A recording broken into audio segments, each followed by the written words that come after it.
Good afternoon. I'm here with some stories for you guys, like I promised. I found a new site, and I think this one's going to be a good one, guys. One of the neighbors is pounding really loud. Sounds like they're coming through the wall. Oh my gosh. Let's see. In the category I'm going to do today is going to be on the true stories, in the true stories section.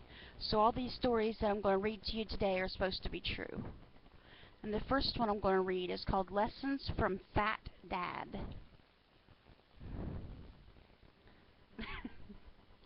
It is kind of funny. Lessons from Fat Dad. When I was 7, we drove to my cousin's for dinner and to show off Fat Dad's new car, a 1960 Ford Fairlane.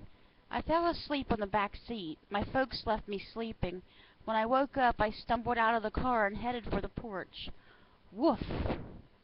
Woo! I was surrounded by a pack of black and tan hunting hounds.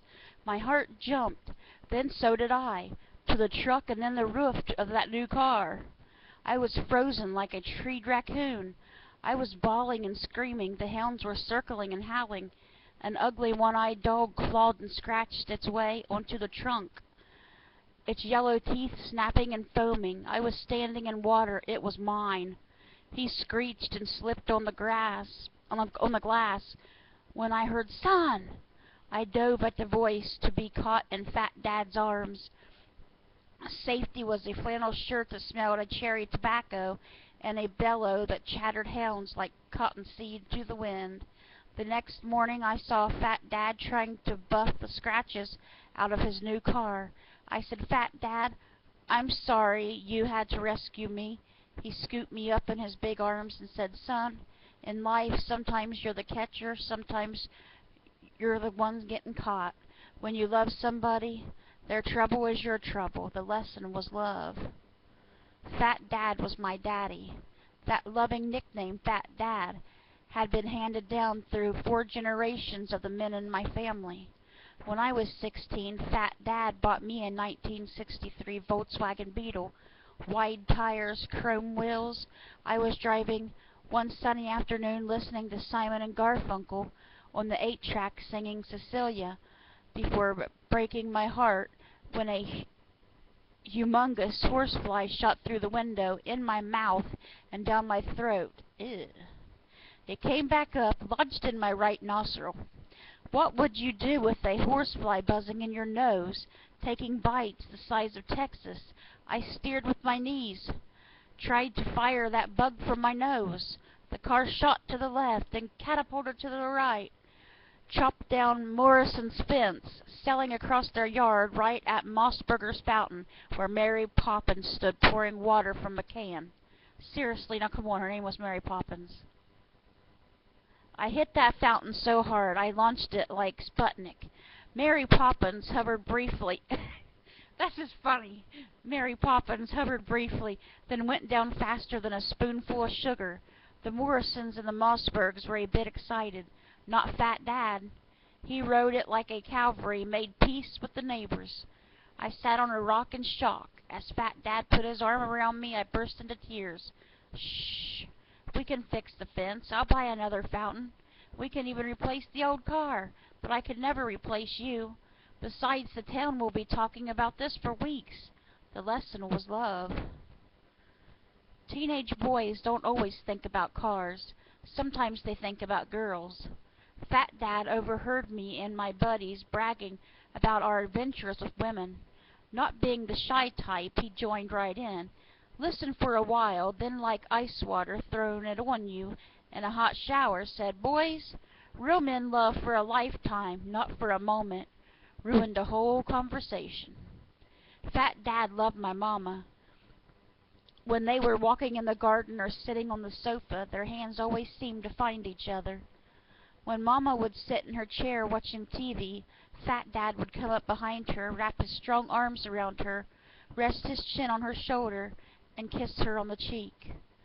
Oh, as a teenager, I couldn't believe old people carried on like that.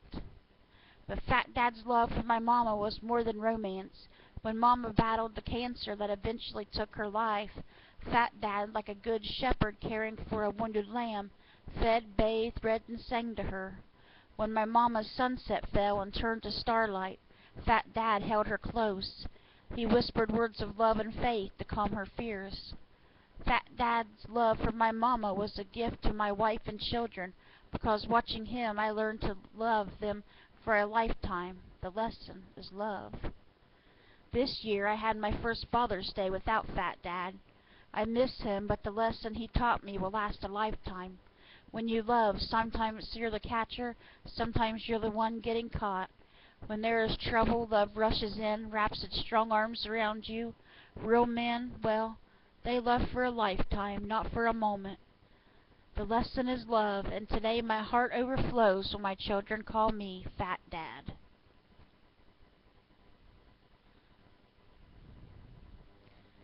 And that was by Randy J. Harvey, Ph.D. That was a good story, guys. How long did that take us? 6 minutes for that story? We might have time for one more then. That was a long one.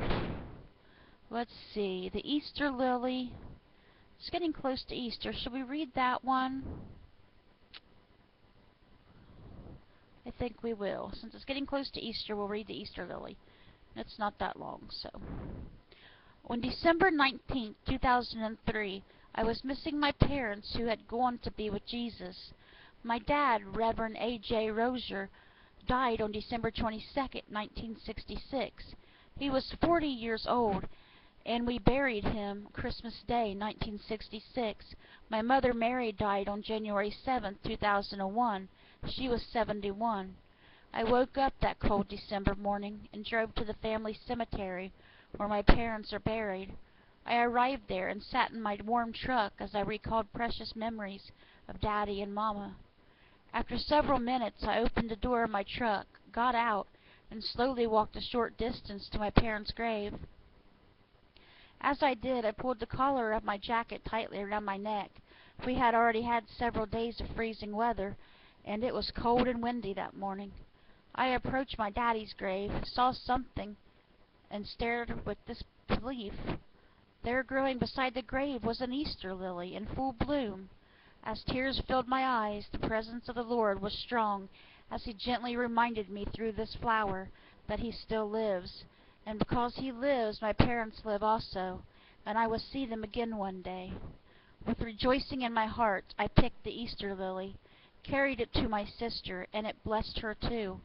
Consider the lilies, how much more does Jesus care for us.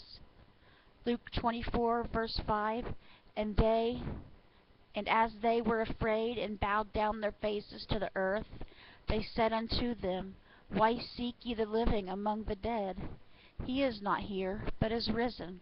Remember how He spake unto you when He was yet in Galilee? And that was by Irvin L. Rozer. And our video is 8 minutes, so I'm going to go ahead and stop the stories there today. We only got 2 of them, but they were 2 good stories, I thought, today. Tomorrow I will go with this website again, and I'll read you guys some more stories. Maybe we'll do a different section tomorrow, or I'll probably do a different section tomorrow for you guys, or let me know if you like these ones especially well, and maybe we'll do the same category tomorrow. But nevertheless, God willing, I will be back with some more stories for you tomorrow and your Bible reading. So I will see you guys tomorrow, God willing. I love you guys. Let's bring those souls to Jesus. And I hope you guys have a great night. God bless.